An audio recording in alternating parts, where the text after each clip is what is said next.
아네모네 꽃의 탄생 신화를 아시나요? 그리스 미소년 아도니스의 주검으로부터 생겨난 이 꽃은 바람이 불면 꽃잎이 떨어지는 연약한 생명체이지요. 아도니스는 그리스 신화에 나오는 인물로 키니라스와 미라에게서 태어난 엄청나게 잘생긴 미소년입니다. 아네모네는 아도니스가 흘린 붉은 피에서 피어난 꽃이지요. 이제부터 아네모네 꽃과 꽃말의 유래를 아도니스 신화와 함께 들려드리겠습니다. 세계의 신묘한 이야기. 아도니스와 아네모네의 탄생. 젊고 아름다운 청년으로 성장한 아도니스는 훌륭한 사냥꾼이었습니다. 눈부신 외모 덕분에 아도니스는 마치 신처럼 보였지요. 그는 모든 숲속 요정들로부터 칭송을 넘어 숭배와 사랑을 받았지요. 어느 날 아도니스는 사냥감을 찾아 숲속을 헤매고 있었습니다. 마침 그곳에는 미와 사랑의 여신인 아프로디테가 자기 아들인 에로스와 함께 산책하고 있었습니다. 우연히 그를 보게 된 여신은 첫눈에 아도니스의 수려한 외모에 반해버렸지요. 그에게서 눈을 떼지 못한 여신은 계속하여 아도니스의 아름다움을 칭찬하였습니다. 이러한 엄마의 모습에 에로스는 질투가 났습니다. 그런데 아도니스는 예전에 아프로디테가 명계의 여왕인 페르세폰의 여신에게 맡겨놓은 미라라는 여성의 아들이었습니다. 갓난애였던 아도니스가 이제 멋진 청년으로 성장하여 아프로디테 눈앞에 나타난 것이었지요. 아프로디테는 이 청년에게 누구냐고 물었습니다. 그는 너무나 아름다워 여신에게조차 신처럼 보였기 때문이었지요. 아도니스는 자신의 눈앞에 있는 이 매력적인 여성이 바로 사랑의 여신인 아프로디테임을 짐작하였습니다. 그리고 자신은 신이 아니라 단순히 한 인간이라고 말했습니다. 아도니스가 누군지를 알게 된 아프로디테는 그를 위로하며 꼭 안아주었습니다. 그런데 이 모습을 곁에서 지켜보던 에로스는 그만 실수로 자신의 황금 화살로 아프로디테에게 상처를 입히고 말았습니다. 이로 인해 아프로디테는 아도니스에게 열정적인 감정과 함께 반해버렸습니다. 아프로디테는 인간 남자가 신만큼 완벽할 수 있다는 사실에 놀랐습니다. 여신은 아도니스를 보면 볼수록 그의 매력에 빠져 사랑의 욕망이 솟아났습니다. 여신은 매혹적인 표정을 지으며 이 청년에게 다가갔습니다. 그리고 두 인물은 그 누구도 떼어놓을 수 없는 연인이 되었지요. 여신은 잠시도 아도니스와 떨어지고 싶지 않았습니다. 하지만 여신도 자신이 해야 할 역할이 있었습니다. 그 시간 외에는 여신은 아도니스와 함께 시간을 보내며 서로 사랑을 확인하였습니다. 어느 봄날 열정적인 사랑이 가득한 날이었습니다. 마침 지상으로 올라온 지하 세계의 여왕 페르세포네는 숲속을 거닐고 있었지요. 페르세포네는 우연히 이 사랑스러운 한 쌍의 연인을 만나게 되었습니다. 페르세포네는 아프로디테와 아도니스가 함께 있는 것을 보고 매우 기뻐하였습니다. 왜냐하면 갓난애였던 아도니스가 청년이 되기 전까지 자라고 성장했던 곳이 바로 여왕의 왕국이었기 때문이었지요. 그런데 에로스의 장난기가 도지기 시작하였습니다. 페르세폰의 여왕은 개구쟁이 에로스의 장난기를 눈치채지 못했습니다. 에로스는 자신의 화살 중 하나를 페르세포네에게 쏘았지요. 이제 지하 세계의 여왕도 이 잘생긴 청년인 아도니스의 매력에 푹 빠져들고 사랑하게 이르렀습니다. 그러나 여왕은 지하 세계로 돌아가야만 했습니다. 그리고 언젠가 이 멋진 청년을 다시 만날 수 있으리라 생각했습니다. 아도니스는 이제 오롯이 아프로디테 여신의 연인이 되어 행복한 나날을 보내게 되었습니다. 아프로디테 여신의 아도니스에 대한 열정은 지나쳤습니다. 대담한 사냥꾼이었던 아도니스에 대해 여신은 그의 곁을 비울 때마다 항상 걱정이 태산 같았습니다. 여신은 죽음을 두려워하지 않고 덤벼드는 짐승은 언제나 피하라고 아도니스에게 신신당부하였지요. 아도니스는 그때마다 자신은 경험이 풍부한 사냥꾼이며 어떤 경우에도 위험을 감수하지 않겠다고 약속하였습니다. 한편 아프로디테와 페르세포네 외에 이 청년에게 관심을 가지고 지켜보던 또 한 명의 인물이 있었습니다. 바로 전쟁의 신이자 아프로디테의 연인인 아레스 신이었습니다.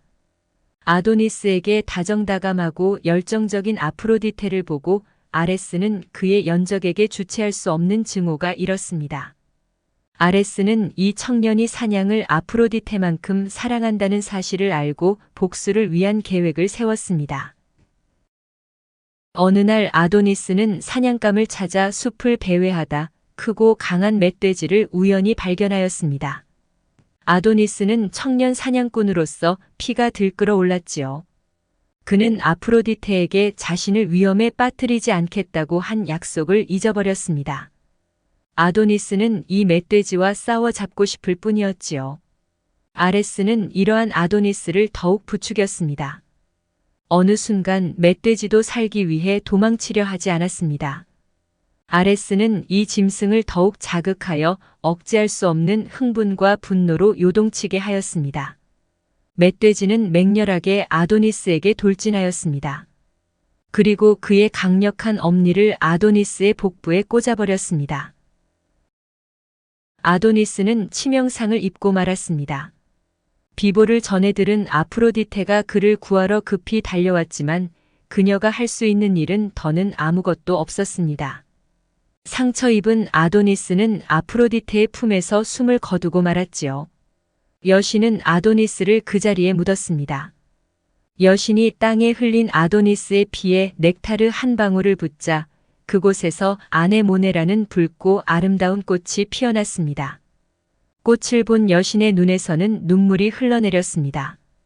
그리고 여신의 눈물이 떨어진 땅에서 장미꽃이 피어났습니다. 지상에서 한 여신이 울고 있는 동안 다른 한 여신은 지하 세계에서 설레는 마음으로 세상에서 가장 아름다운 청년의 도착을 기다리고 있었습니다. 이 여신은 바로 지하 왕국의 여왕인 페르세폰의 여신이었지요. 아프로디테 앞에서 무기력하기만 했던 지하 왕국의 여왕은 마침내 헤르메스에 이끌려오는 아도니스의 영혼이 어서 도착하기를 간절히 바라고 있었습니다.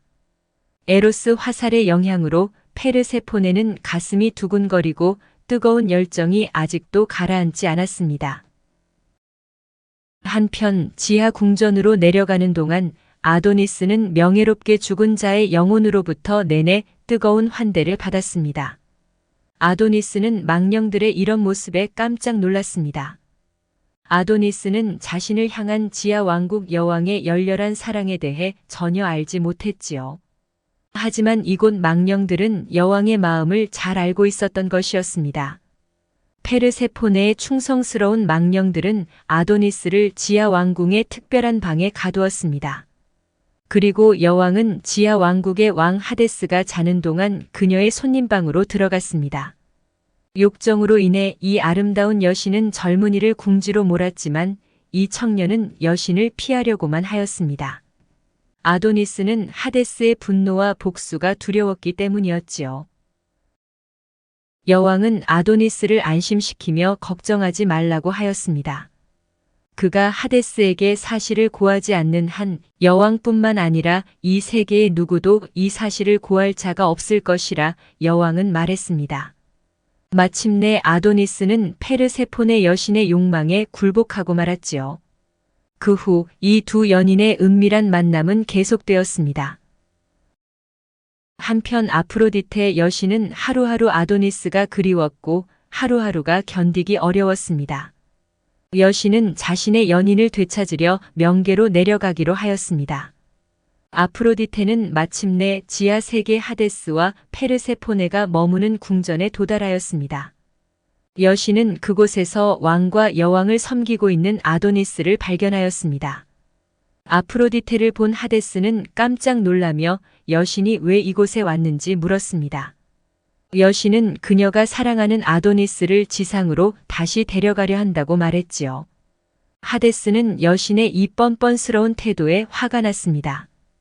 허락 없이 자신의 왕국을 침입한 것도 모자라 자신의 백성을 마음대로 데려간다고 하니 하데스는 어이가 없었습니다. 지하 왕국의 왕은 여신의 말에 관심도 없고 더는 듣고 싶지 않았습니다. 왕은 여신에게 이곳 왕국을 위해 봉사하고 있는 아도니스에게 무척 감사하고 있고 또한 그는 영원히 이곳 지하 왕국에 머물 것이라 말했습니다. 하지만 아프로디테도 가만히 있지 않았습니다. 여신은 자신의 요구를 들어주지 않으면 이 세상 사랑이란 사랑은 모두 사라지게 할 것이라 말했습니다. 그러면 남녀 간의 애정도 식고 새로운 생명도 더는 생겨나지 않을 것이고 결국 지하 세계로 내려오는 영혼도 더는 없을 것이라 여신은 협박하였습니다. 하지만 하데스가 아프로디테의 위협에 아랑곳하지 않고 여신을 지하 왕국에서 쫓아내었습니다. 결국 이 사건으로 아프로디테와 하데스 사이에는 원한만 남게 되었습니다. 아프로디테 여신은 비통한 마음으로 하데스의 왕국에서 쫓겨났지만 여신의 말은 공허한 것이 아니었습니다. 여신의 위협은 현실이 되어 다가왔습니다. 부부간의 애정이 사라지고 이로 인해 갓난아이의 울음소리도 듣기 어렵게 되었지요. 올림포스 신전의 제우스와 헤라 여신도 같은 어려움에 봉착하였습니다. 둘 사이 애정이 식자 부부싸움이 잦아지고 매일매일 긴장의 연속으로 일상이 견디기가 어려워졌습니다. 마침내 제우스가 나서 뭔가 조치를 해야만 했습니다. 제우스는 하데스에게 만남을 요청하였습니다. 하데스를 만난 제우스는 그에게 페르세포네와 아프로디테로 인한 이 상황을 그대로 두고 볼 수는 없다고 말했지요. 제우스는 하데스에게 그가 예전에 데메테르 여신과 맺은 계약을 상기시키며 이와 유사한 제안을 하였습니다. 제우스는 하데스에게 아도니스를 1년의 3분의 1을 지하 세계에 머물게 하고 다음 3분의 1은 지상에서 아프로디테와 함께 보내도록 제안하였습니다. 그리고 나머지 3분의 1은 아도니스가 원하는 곳에 머물 수 있도록 하자고 하였지요. 하지만 하데스는 제우스가 자신의 왕국 일에 왈가불가 관여하는 것 자체가 불쾌하였습니다. 하데스는 제우스의 이 제안을 단박에 거부하였습니다. 한편 제우스는 페르세포네의 가장 총애하는 하인이자 연인이 아도니스인 것을 알고 있었습니다. 그리고 하데스도 그 사실을 알고 있었습니다. 그런데도 이 제안을 거절하는 하데스를 보고 제우스는 깜짝 놀랐습니다. 그러나 페르세포네의 생각은 달랐습니다. 여왕은 제우스의 의견이 모두를 위한 것이라며 그 제안을 받아들였습니다. 여왕은 아도니스가 지상에 머물다가 겨울이 다가오면 다시 남편의 왕국으로 돌아오는 것을 허용하겠다고 대답했습니다. 순간 하데스는 몹시 당황스러웠습니다. 하데스는 페르세포네가 왜 싸워보지도 않고 순순히 아도니스를 풀어주는지 이해할 수 없었습니다. 봄이 오자 아도니스는 그의 연인 아프로디테를 만나러 떠났습니다. 그러나 가을이 아닌 여름에 아프로디테 여신은 그의 연인을 떠나보내야 했습니다. 왜냐고요? 지하 왕국의 왕인 하데스가 예측하지 못한 것이 하나 있었습니다. 여름이 되면 페르세포네 여신은 어머니 데메테르 여신을 만나기 위해 지하 세계에서 지상으로 나오기 때문입니다. 그리고 페르세포네는 이 여름 동안 지상에 머물며 아도니스와 만날 수 있었고 하데스의 시선에서 완전히 벗어나 서로 사랑도 나눌 수 있었지요. 그런데도 여전히 한 가지 문제가 남아 있었습니다. 바로 아도니스를 사이에 두고 페르세포네와 아프로디테가 벌이는 싸움이었습니다.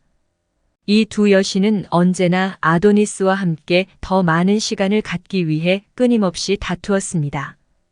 그래서 어떤 해에는 겨울이 길어지기도 하고 어떤 해는 봄이 빨리 다가오기도 하고 어떤 해는 여름이 유난히 덥고 길기도 한 이유이기도 합니다.